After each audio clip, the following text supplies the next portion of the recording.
Hello friends, আজকে আমরা চলে এসেছি চ্যাপ্টার 12 মানে গোলকের ভিডিও নিয়ে। তো চলো কথা না বাড়িয়ে শুরু করা যাক আজকের ভিডিও। আচ্ছা, গোলক সম্পর্কে অদ্ভুত তোমরা সবাই জানো, কিন্তু গোলক আশপাশ তোমরা এমন দেখতে পাচ্ছ, গোলকের উদাহরণ কিছু দিতে পারবে? তোমরা অনেকেই বললে ফুটবল, তাই তো? হ্যাঁ, ফুটবল একটা উদাহরণ হতে পারে। আর কিছু উদাহরণ হতে পারে? হ্যাঁ, আমাদের চারপাশে অনেক কিছুই আছে যা গোলকের আকৃতিকে অনুসরণ বা অনুকরণ করে, ঠিক আছে? তো এমন একটা আকৃতি কিভাবে তৈরি হয়, মানে গোলকের আকৃতিটা কিভাবে তৈরি হয়, তো সেটা একটুখানি ছোট্ট করে দেখে নেওয়া যায়। তোমরা মেলায় হাত পাখা সবাই দেখেছো। মেলায় হাত পাখাকে এরকম দেখতে হয়, হয়তো এরকম দেখতে হয়। আচ্ছা, আমি যদি বলি যে হাত পাখাকে নিয়ে আমরা আস্তে আস্তে এরকম না, আমরা এরকম করে ঘোরাবো। এই হলো হাত পাখা, এই হাত পাখাটা আমরা আস্তে আস্তে এরকম একটু করে ঘোরাবো। দেখা একটা কি হয়, একটু করে ঘোরাচ্ছি যখন, তখন সেটা হাত পাখাটা ধরো এরকম একটা পজিশনে আসছে। আবার ধরো ধরো আমি আর একটু ঘোরাচ্ছি, এরকম একটা পজিশনে আসছে। ধরো আর একটু ঘোরাচ্ছি, এরকম পজিশনে আসছে। আবার ধরো আমি আর একটু ঘোরাচ্ছি, এই পজিশনে আসছে। আর একটু ঘোরাবো, দেখছি এই পজিশনে আসছে। আরো ঘোরাচ্ছি, এই পজিশনে আসছে। মানে আগে ছিল মানে এখানে, আগে ধরো ছিল পাখা এইদিকে, ঠিক আছে, এইদিকে। এখন সেটা ঘুরে হয়ে গেল এই দিকে, ঠিক আছে, মানে পুরো এরকম ঘুরে গেল। আচ্ছা, আমি যদি আর একটু ঘোরাই, মানে পেছন দিকেও ঘুরবেও, আবার ঠিক পেছন দিয়ে ঘুরতে ঘুরতে ঘুরতে ঘুরতে ঘুরতে ঘুরতে ঘুরতে ঘুরতে এই জায়গায় আসবে। আবার ঘোরাচ্ছি, এই ঘুরতে ঘুরতে ঘুরতে ঘুরতে আবারও এইটা আসবে। মানে আমি এই দিকে শুরু করলাম, ঘোরাতে ঘোরাতে ঘোরাতে এখানে কি আবার শেষ করলাম। আচ্ছা, কি শেপ নিল বলতো? শেপটা তৈরি হলো একটা এইরকম, ঠিক আছে? এইখান থেকে গোলকের শেপের উঠবে, ঠিক আছে? বোর্ডের সঙ্গে কি, বোর্ডের চিত্রের সঙ্গে কিন্তু গোলকের চিত্র গুলিয়ে ফেলো না, কারণ অ্যাকচুয়ালি এটা কিন্তু গোলক ঠিক নয়, এটা কিন্তু বোর্ডে আনলাম বৃত্ত। বৃত্ত আর গোলকের মধ্যে কিন্তু পার্থক্য আছে। কি পার্থক্য? এই বৃত্ত কিন্তু হচ্ছে 2D আর গোলক কিন্তু হচ্ছে 3D। 2D আর 3D নিশ্চয়ই আগে পড়েছো, ঠিক আছে? তোমরা জানো বিষয়টা কি করে। এই বৃত্ত হচ্ছে 2D আর গোলক হচ্ছে 3D, কিন্তু আমাদের তো 3Dর আমাদের বোঝানো এই মুহূর্তে সম্ভব নয়, বা 3Dতে আমরা তো খাতায় লিখতে পারি না। সেহেতু আমরা একে বলে দিয়েছি এটা আমি একটা গোলক আঁকলাম, কিন্তু এটা কিন্তু আসলে বৃত্তের মতোই দেখতে, কিন্তু আমরা এখানে চিহ্নিত করেছি গোলক। আচ্ছা, তো চলো এই গোলকের একটা জিনিস আমরা দেখে নিই। গোলকের একটা গোলকের মধ্যে কি কি মেইন জিনিস আছে, ঠিক আছে? আমরা এই একটা গোলক, আচ্ছা গোলকটা যদি খেলা হয়ে থাকে না সেটা কিছু মনে করো না, ঠিক আছে? ওটা হয়ে যায় বোর্ডে। তো ধরে নেওয়া যাক এখানে এ বিন্দু আর এখানে বি বিন্দু। এই মাঝ বরাবর আমি একটা লাইন টানলাম এবং ও বিন্দু বলে একে চিহ্নিত করি। তো এখানে এ বিটা হচ্ছে এই গোলকের ব্যাস, আর ও বিটা হচ্ছে এই গোলকের ব্যাসার্ধ। কি বললাম বন্ধুরা? এ বিটা হচ্ছে এই গোলকের ব্যাস, আর ও বিটা বা এ ওটা দুটোই হতে পারে, ও বিও হতে পারে বা এ ও হতে পারে, হচ্ছে এই গোলকের ব্যাসার্ধ, ঠিক আছে? আচ্ছা, এবার চলো গোলকের ফর্মুলাগুলো আমরা দেখি। গোলকের ক্ষেত্রে ক্ষেত্রফলের জন্য ফর্মুলা হচ্ছে 4πr² বর্গ একক। এই 4πr² বর্গ একক মানে 4 মানে 4, আর এখানে কি বলবো, পাই মানে পাই ভ্যালু হচ্ছে 22/7। আমরা অঙ্ক করার সময় জানতে পারবো, মানে আমরা করবো। পাই মানে 22/7, আর আর স্কয়ার মানে এই আর মানে হচ্ছে এখানে লিখি, এখানে লিখে দিচ্ছি। আর মানে হচ্ছে এখানে রেডিয়াস বা কি বন্ধুরা, ব্যাসার্ধ, ঠিক আছে? আর মানে হচ্ছে রেডিয়াস বা ব্যাসার্ধ, আর গোলকের আয়তনের ফর্মুলা হচ্ছে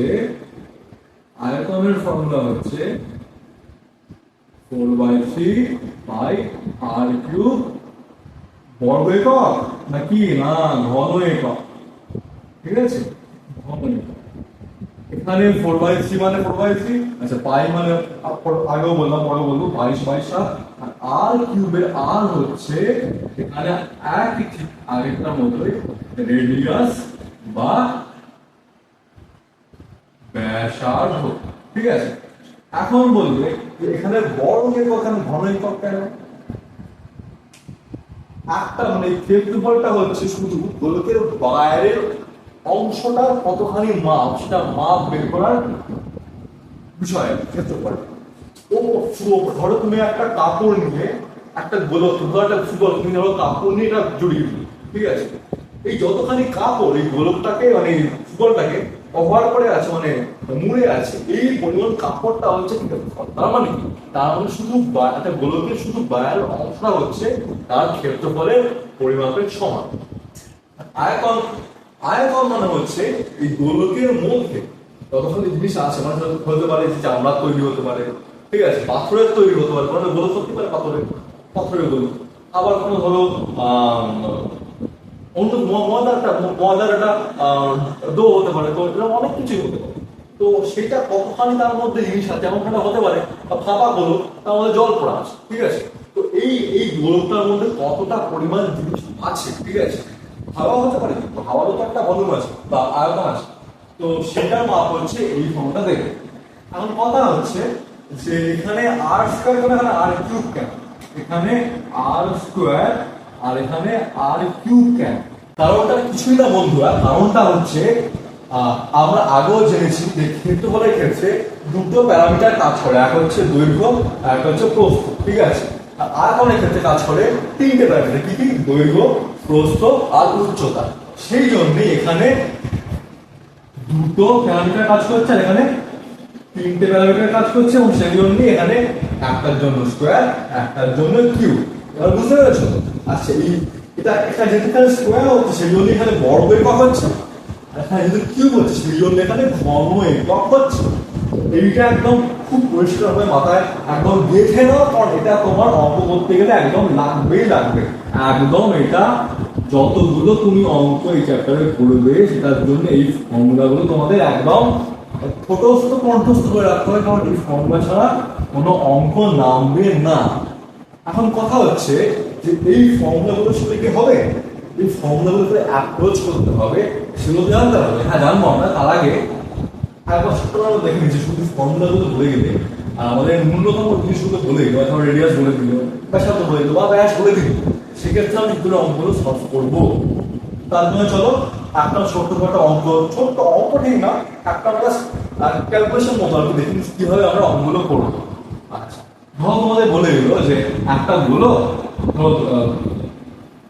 একটা গোল ছোট করে আঁকলাম, এর ধরো ব্যাসার্ধ বলে দিল 7 সেন্টিমিটার, ঠিক আছে, সেটা বলে দিল এবার যে এটা আমাদের ক্ষেত্রফল আমার লাগবে, সেগুলো কিভাবে বের করবো?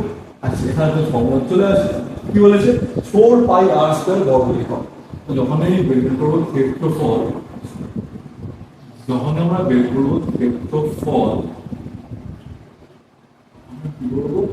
ফর্মুলা লিখবো আগে 4 পাই আর স্কয়ার বর্গ একক। এইবার ফর্মুলাতে আমি ভ্যালুগুলো বসিয়ে দেবো, ভ্যালুগুলো বলতে এখানে একটা কিছু আমার লাগবে, 4 এর মান 4, পাই মানে কিন্তু আমি বললাম বা তোমরা হয়তো আগে পড়েছো, এখন তোমাদের করতে হবে যে 22/7, ঠিক আছে, 4 ইন্টু 22/7 ইন্টু আর আর এখানে কত বা রেডিয়াস বা ব্যাসার্ধ এখানে কত 7,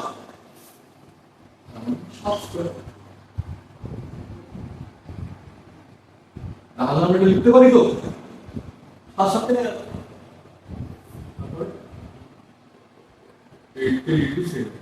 আচ্ছা সব জায়গাতে এখানে বর্গ একক লিখে দেবে। হ্যাঁ বর্গ একক না লিখে ইউনিট গুলো না লিখলে কিন্তু পরীক্ষার সময় পরীক্ষার পেপারে এক্সামিনার নাম্বার কেটে নেবেই নেবে। 56 56 6 5 56 আবার আর 56 5 করলে তো উত্তর হচ্ছে 616 বর্গ একক। এই এককটা লেখা কিন্তু এখানে অঙ্কে মাস। এখন আশা করছি তোমরা বুঝতে পেরেছো। এবার আমরা আয়তনের ক্ষেত্রে ফর্মুলাটা দেখেন ভালো। এবার আমরা বের করব আয়তন, ঠিক আছে।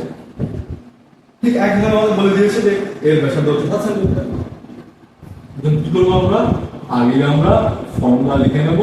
ফর্মুলা কি লিখেছি আগে 4/3 πr³ ঘন একক, ঠিক আছে। ঠিক একই ব্যাপার, এককগুলো লিখতে হবে, নাম্বার ব্যাস। একইভাবে যেগুলো ইনফরমেশন বলে দিয়েছিল কিছুই এখানে নেই লেখার মতো, খালি আছে ব্যাসার্ধ। এটা হচ্ছে কি এখানে 7 কিউব, এটা হচ্ছে ঘন একক। তো বন্ধুরা বলো তোমরা কিভাবে পাই মানে 22/7 ইনটু 7 ইনটু 7 7 7 7 কেটে গেল 4 ইনটু 22 ইনটু 7 ইনটু 7 না তার মানে 4 ইনটু 22 ইনটু 7 ইনটু 7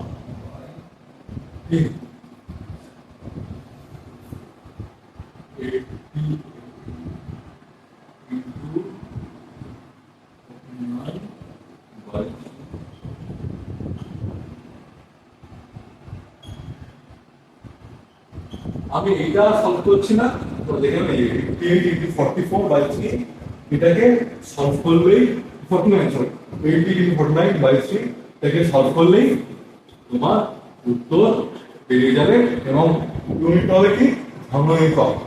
এভাবেই আমরা ক্ষেত্রফল আর আয়তনের অঙ্কের হিসাব করব, ঠিক আছে। ক্যালকুলেশন এমনটা করব।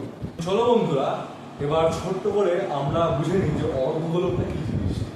আচ্ছা, গোলক তো আমরা পড়ে গেলাম, অর্ধগোলকটা তোমাদের কি মনে হয় কি হতে পারে? কিছুই না। ধরো এখানে গোলককে নিলে, ঠিক আছে, গোলককে নিলে একটা ছুরি দিয়ে কেটে গেলে অর্ধেক মিশে হচ্ছে অর্ধগোলক। কিরকম তোমার ছবিটা কিরকম হবে?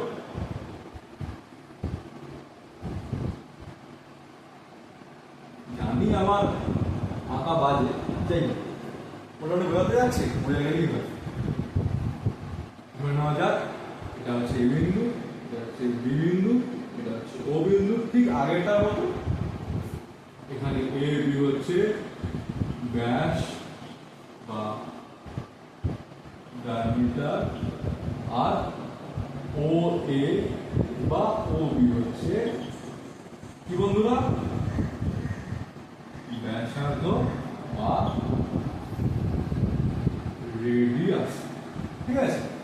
এতটুকু পরিষ্কার। মানে তার মানে কি, ধরো তুমি একটা ফুটবল কিনলে, নিয়ে তুমি আর্ধেক করে দিলে, মানে ফুটবলটা আর্ধেক করে দিলে থাকবে না তার, তাই না? কিন্তু এরকম একটা জিনিসটাকে তৈরি হবে, এইটাই হচ্ছে অর্ধগোলক। তো চলো আমরা এটা দেখে নিই যে এর ফর্মুলাগুলো কিরকম হয়। এর ফর্মুলাগুলো কিন্তু তুমি গোলকের ফর্মুলা আমি তৈরি করে ফেলতে পারি। কেমন? ধরো এর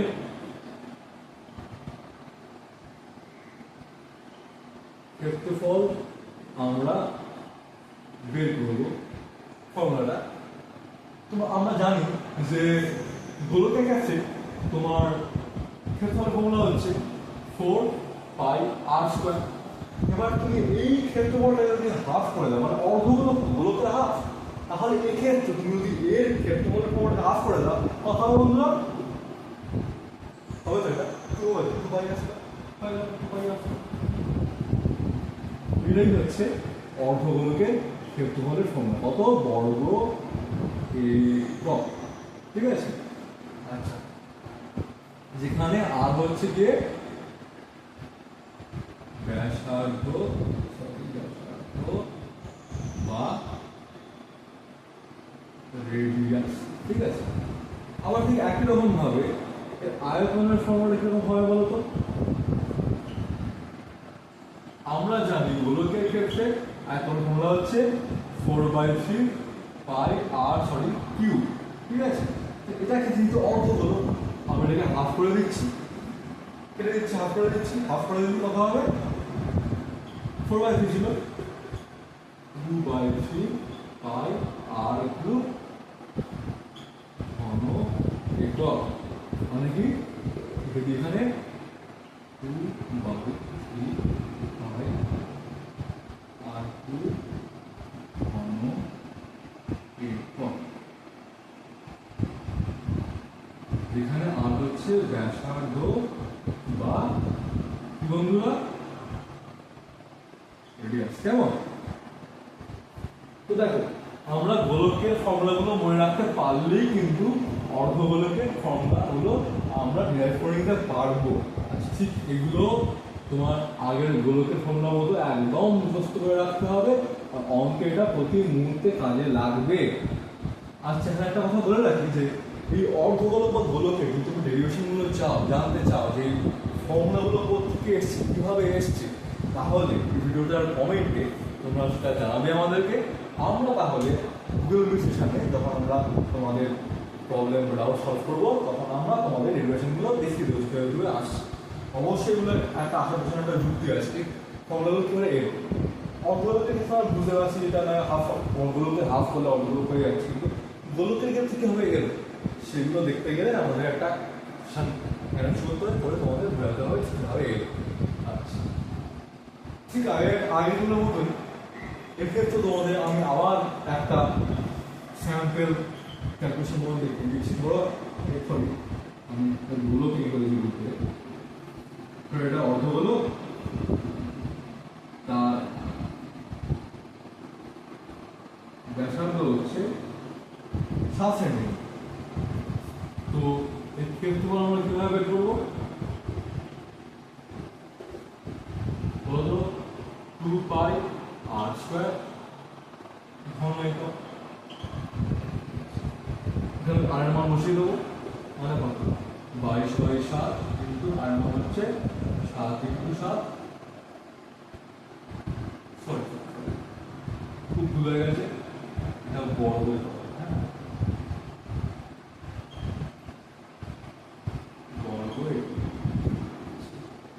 কত হলো 44/7 বর্গ একক। 7 4 কত 28, 28 কত 2, 7 4 28 আর 2 মানে 308 বর্গ। ঠিক আছে, এই হচ্ছে এর। আসলে তোমরা এটা বুঝতে পেরেছো কিভাবে ক্যালকুলেশন করতে হবে। তো চলো এবার আয়তনের ক্ষেত্রে বিষয়টা আমরা দেখি।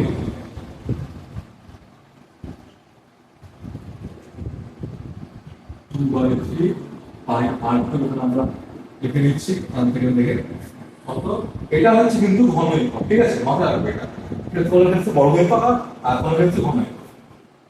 2/3 এর মধ্যে দেওয়া আছে আমাকে 7 সেন্টিমিটার, তার মানে পাই ইনটু 22/7 ইনটু আর মানে 7 × 7 ঘন একক। কেটে গেল, যাবে 2/7